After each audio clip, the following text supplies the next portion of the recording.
Nubwo igipolisi cari cagerageje kubuza abanyagihugu ngo ntibaje mu myiyerekano, ariko kuyu wa mbere mu bisagara bitandukanye vyo mu gihugu ca Kenya abanyagihugu bazindukiye mu myiyerekano aho umwe yasize ubuzima. Tugiye kugaruka ku makuru atandukanye avugwa mu gihugu ca Kenya na cane cane duhagarara ku myiyerekano yagiye ihabarizwa kuyu wa mbere. Tugende turabe n'ivyagiye bikwirikira imyiyerekano yari yateguwe na Azimio la Umoja irongowe na Raila Odinga ikaze.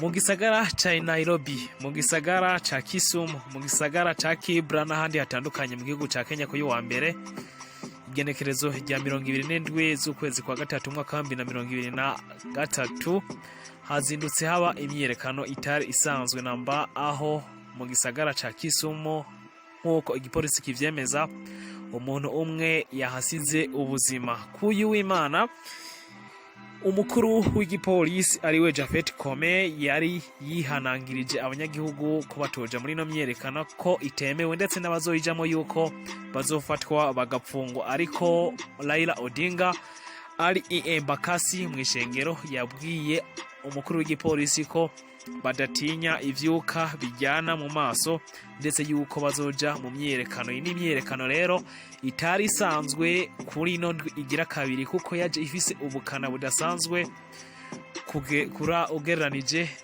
n'imyiyerekano yabaye mu ndwi iheze, aho abanyagihugu basaba leta canke biyerekana basaba leta biyamiriza ubuzima buzimvye, ndetse baniyamiriza ubusuma bwabaye mu matora mwaka uheze.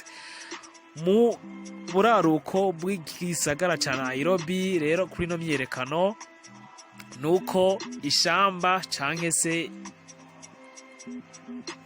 umurima wahoze ari umukuru w'igihugu ca Kenya ariwe Uhuru Kenyatta watemwe ibiti urararikwa, ndetse n'ibikoko vyari bisanzwe biriyo, no kuvuga ibitungwa yari bisanzwe atungiyeyo vyasahuwe n'abanyagihugu barabitwara ahatandukanye. Ibi rero bikaba vyiyamirijwe na Raila Odinga, aho yavuze yuko kuri uyu wa kabiri yuko ari leta yateguye kugira ngo ibi vyibwe. Ariko saha gusa, kuko no mu gisagara ca Nairobi hari ububiko bwa gas busanzwe ari ubwa Raila Odinga, nabwo bwafashwe n'abanyagihugu barabutwara. Ibi vyose rero umukuru w'imigambwe yisize hamwe ariwe Raila Odinga yavyagirije leta yuko ari yateguye kugira ngo bashobore kuvyiba. Bimeze uko rero mu gihe abatandukanye batanguye kwiyamiriza ino myiyerekano, ndetse n'ibikorwa bigenda bihakorerwa. Muri bo hariho abanyamadini, hakabaho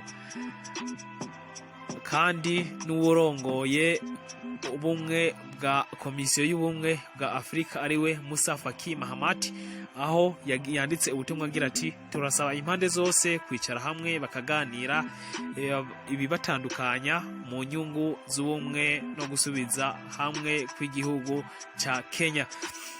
Yaba rero bihuriye hamwe n'abanyamashengero naho nyene, aho basaba yuko abanyakenya bakwiye kwicara hamwe bakaganira. Ariko bimeze uku mu gihe umukuru w'igihugu ca Kenya muri kino gihe asanzwe ari mu gihugu c'Ubudage, ndetse n'umukuru w'umugambwe w'imigambwe ya Azimio la Umoja ariwe Raila Odinga adategekanya namba yuko bicara hamwe ngo bongere baganire kuri bino bibazo, uko Raila Odinga wewe yemeza yuko ariwe yatsinze amatora yabaye mu kwezi k'umunani uheze umwaka uheze, mu gihe komisiyo canke sentare ijeje kubahiriza ibizo shingiro yoyo yemeje yuko umukuru w'igihugu yatowe n'abanyagihugu ariwe William Ruto. Bimeze uku rero mu gihe uyu Raila Odinga yamaze kwemeza yuko imyiyerekano itegerezwa gukomeza ikaba kabiri mu ndwi gushika igihe kitazwi. Leta zunze ubumwe za Amerika zamaze gutanga impuruza zibwira abanyagihugu baho yuko batohirahira ngo baje aho imyiyerekano iri.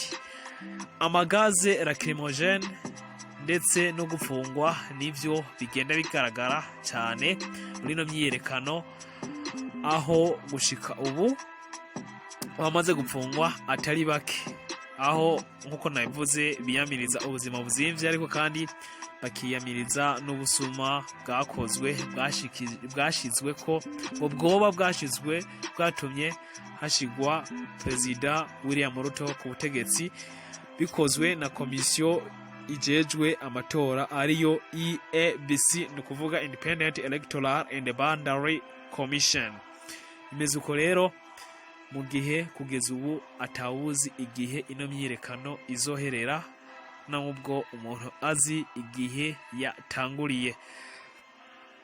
Abatandukanye rero bagiye basaba yuko boja hamwe zino mpande zibiri, Azimio la Umoja na Kenya Kwanza iri mbere n'umukuru w'igihugu, kugira ngo bicarire kino kibazo hanyuma ubuzima bwongere gusubirana mu gihugu ca Kenya. Nizere ko mwashoboye gutahura vyinshi, ariko umuntu ababwire yuko muri Kisumu umuntu umwe yapfuye mu gihe abafashwe nabo atari bake. Twongere tubasaba mugire subscribe kuri channel YouTube yacu, tubasaba gusangiza, mugire na like na comment, mutubwire ico